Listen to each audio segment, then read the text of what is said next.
No, I think there's going to be two types of services. Clearly, you have the large guys who are more aggressive and who are now beginning to push us even harder, right? And this clearly includes the Airtels of the world, the Vodafones of the world, the Tatas, Ideas of the world, BSNL. Even BSNL is very aggressive in terms of pushing VAS.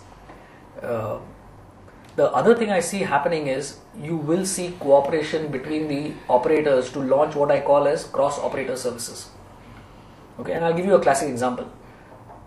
What has redefined the internet in the last 5 years is social networking. Everybody knows that. I mean, if you think about 5 years ago, the traffic and the valuation and all that on the internet was embodied in, Yahoo's, the AOLs, the portals, if you want to call it, which were content based. Today, if you look at where the traffic and the valuation is, it's all in terms of UGC and in terms of social networking. These are the two trends that have completely transformed the internet. Okay, I believe the same thing is going to happen on the mobile space, and we are actively working on building that out big time.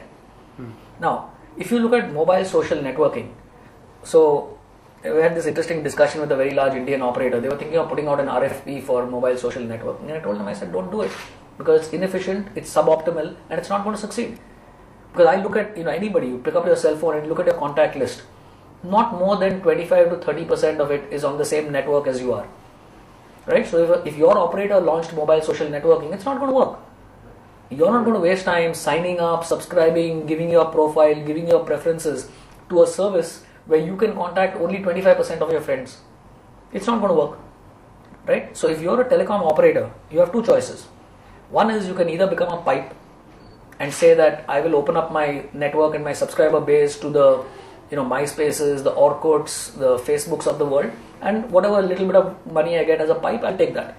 That's one alternative. The second alternative in a market as large as India is the operators could band together and say we will launch our own social networking service by cooperating between us, which means it's like this. The brand they use is the same, which they've never done before. The access code, SMS, voice and all that is the same, which they've never done before.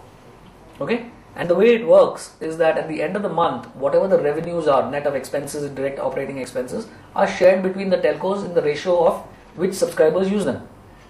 So for example, on this service, if Airtel contributed for, pick a number, undue percentage, because they promoted very heavily, 50% of the traffic in that month for that service came from Airtel users, well, they get 50% of the net profits. And everybody else shares the balance. So you didn't think of doing something like on mobile and...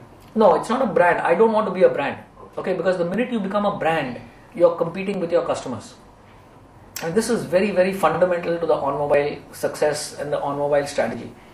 We do not want to have channel conflict and compete with our customers. Never. Okay, this is the reason why many other brands who have tried to break into the VAS space, even though they've got very powerful brands, have found it difficult. I mean, you name it, even NDTV, Star TV, India Times, all these people with brands have tried to build it and they failed. Because one should not underestimate the marketing muscle and the last mile access and the billing relationship that a telco has. Right? So you give up something in terms of not having your brand. Yes, we've also had a lot of strategy people and a lot of consultants have told us that you need to build out a brand and all the rest of it. Sure. I don't mind building out a brand for a service that does not compete with telcos. Right. But I'll never do it to a point where it competes with your core base. Right. So I see a huge value in this cross-operator service category which is going to take off, and that's extremely well positioned for us because we are the only company today that can implement this. I have my platforms in all telcos today. So if I want to launch mobile social networking, which is on the cards right now, we can launch it within 3 months, cross-operator. And no other company can do it.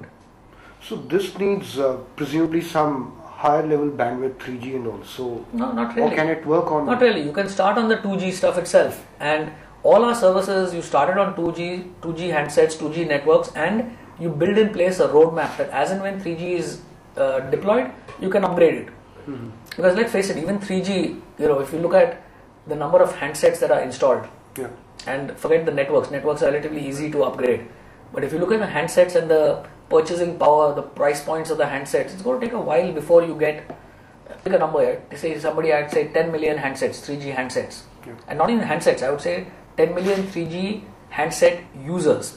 Right. Okay, because even if you look at WAP and all the rest of it, how many handsets are that are WAP enabled? How many people use it? Nobody uses it. Right. The price point is wrong, the user interface is bad, user experience, these things take time to work out. Right. So I'm not holding my breath on 3G. I'm saying let's launch 2G, get the revenues, get the usage up, and as and when 3G happens, we'll upgrade it.